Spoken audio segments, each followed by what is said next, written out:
Naam, habari ndugu zangu, habari ya wakati huu. Natumaini mnaendelea vizuri pale popote ambako ulipo. Natumaini unaendelea vizuri kabisa, na ni jambo la kumshukuru Mwenyezi Mungu. Kwa wale ambao afya zao kidogo zimeterereka ama wanapitia changamoto yoyote, basi naombea kwa Mungu waweze kuwa sawa zaidi. Kubwa zaidi ambalo limenileta hapa ni kuhusiana na story ya Chogo ambaye watu walikuwa wamevutiwa sana na historia yake na mkasa wake na changamoto zote ambazo amezipitia. Changamoto ambazo zilikuwa ni mbaya, lakini watu walikuwa wakiendelea kujifunza pale, na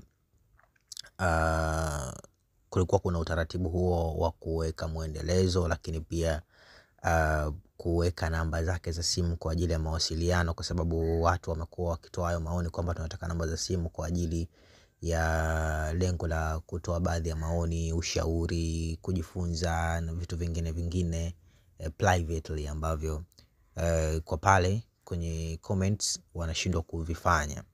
Lakini imekuwa negative kwa watu. Wanataka namba, kumbe wana mambo yao private. Wengine wanataka connection za waganga, wengine wanataka mambo mengine ambayo sio mazuri kiukweli. Na kupitia changamoto hiyo pia nimepokea malalamiko mengi sana kutoka kwa watu tofauti ambao pia wamekuwa wakimcheki Chogo kwamba walifanya mazungumzo wao wenyewe private, wengine wakaomba ma connection manini vitu ambao wanajua wao, na akawaomba pesa ambazo labda sijui zilikuwa na nini, watajua wenyewe kwa ambavyo walikuwa wameongea. Lakini yale matarajio yao yakaenda ndivyo sivyo. Kwa hivyo nimekuja hapa kuwatangazia kwamba kama kuna mtu yoyote basi liliwahi kumtokea jambo hilo kupitia story ya Chogo ama story zingine zote, basi ningependa kutoa kama ushauri, kwa sababu hadi nimekuja hapa manake malalamiko yamekuwa mengi, kwa sababu mtu anamfuata mwenyewe private, wanakubaliana wenyewe, wanatumiana hela wenyewe, alafu baadaye anakuja kukufuata, bwana Shebi, story yako ya mtu fulani bwana amenidhulumu kiasi kadhaa ama ameniongopea hiki na hiki. Hizo ni private zenu wenyewe. Hivyo kama kuna mtu amewahi kufanya hivyo ama yamemtokea hayo, basi hiyo mimi nafikiri haiwezi kunihusu, kwa sababu mara kadhaa pia tulikuwa hatutaki kutoa hizo namba na watu wanatulazimisha tuge namba, wengine watufuata private ambao wana namba zetu, tunaomba namba yakiwakuta huko baadaye wanakuja kulalamika.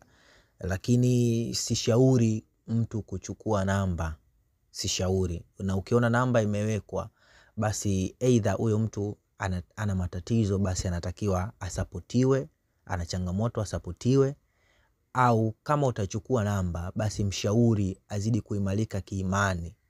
Kama ni Mkristo basi muombe, kama ni Muislamu basi pia mfanyie dua. Yani kwa ajili tupo hapa kwa ajili ya kukomboana na kuelimishana. Yani si kwa ajili ya kupeana connection za waganga, si kwa ajili ya kupelekana huko kwa waganga makuzimu mawapi, sijui kuroga wanaume, sijui kuroga wanawake, kutafuta mali kishirikina. Hili si lengo letu. Hivyo kwa kila mmoja ambaye anahisi huyu amemkuta hayo, basi si jambo jema kuja kwangu ama private au kwa mtu yoyote kuweza kulalamika hayo malalamiko, kwa sababu wakati unaenda huko haukutushirikisha. Na tulifanya hivyo kutoa namba kwa ajili ya watu kusaidiwa, hasa wengi wanakuwa na changamoto za kiuchumi, lakini pia kupeana mawazo, kutengeneza connection ambazo ni njema, si za kishetani, si za kupelekwa kwa waganga. Kwa hivyo kama ulienda huko kwa ajili ya kupewa connection na kwenda kwa mganga na ukatapeliwa ama ukadhulumiwa ama ukadanganywa, hiyo ni juu yako ndugu yangu, kwa sababu hatuko hapa kwa ajili ya kuwapeleka watu kwa waganga. Na kama ni story, basi wewe chukua ile story, jifunze kupitia zile changamoto za yule mtu, alafu mambo yake ya waganga na wataalamu muachie yeye. Kama amekuja hapa kwa dini, basi mfate kama utaamini, sio lazima. Kama ni Mkristo mfate kama utaamini, kama ni Muislamu mfate kama utaamini. Tunashauri zaidi bora mtu amfate mtu kwenye dini, lakini sio kwenye mambo ya waganga. Yani ni bora kama wewe ulikuwa ni Mkristo uende katika Uislamu, ama ulikuwa Muislamu uende katika Ukristo, lakini sio wewe utoke uende kwa waganga. Hili jambo hatuwezi kuliruhusu hata mara moja. Hivyo basi ningependa kuwatangazia hili na nimewatangazia hivi kutokana na watu baada ya kuja wengi na kuzungumza changamoto kama hizo. Kwa hivyo niwashauri tu muwe makini katika mnapokuwa mnawasiliana na hawa guest zetu, watu ambao wanakuja kufanya hapa vipindi ambao tunawaleta. Tunapokuwa tunaweka namba, basi muwe makini. Na kama unajua basi ulimuomba kwa mambo ya ushirikina na haujafanikiwa, basi gugumia nalo na wala usilalamike. Na kuna watu wanalalamika kila siku, tupe namba. Na yote lengo lao ni kwenda kwenye mambo ya ushirikina. Si jambo jema, si jambo zuri, tuachane nalo hilo. Of course, nawashukuru sana, nawapenda sana kwa support yenu ambao mmekuwa mkionyesha kila kukicha. Mimi ni kijana wenu, bado napambana kuwaletea vitu vizuri zaidi na zaidi. Na very soon namleta dada wa Tarakea, ana matukio mengine makubwa mara baada ya kutoka kule Kenya, na matukio mengine makubwa mazito ambayo yatakuja kuishangaza dunia kutokana na yale ambayo yote ameyapitia akiwa huko. Lakini pia tawaletea stories zingine nyingi kali kubwa zenye kuvutia pia. Hivyo basi niwaombe tu mkae mkao wa kula. Sasa hivi niko katika changamoto ya afya kidogo, ninaumwa, na mara baada ya story ya Timothy nafikiri nitaanza kuachia madude yako mengi, stories ziko nyingi, zitakuwa back to back, na nawaahidi hilo, na nawaahidi kazi nzuri sana.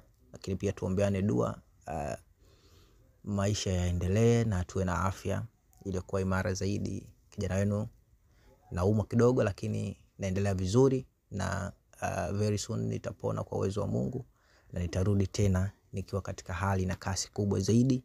Na changamoto zote ambazo zitakuwa zinatokea, basi tutaweza kusameheana. Nawapenda sana na nawashukuru sana, na nawaombea sana mbaki salama na muendelee kuwa salama zaidi, na muwe na imani na mumshike Mungu, kwa sababu Mungu ndio kila kitu. Asante sana, nawapenda sana. Naitwa Shebi Alawi, the Golden Boy.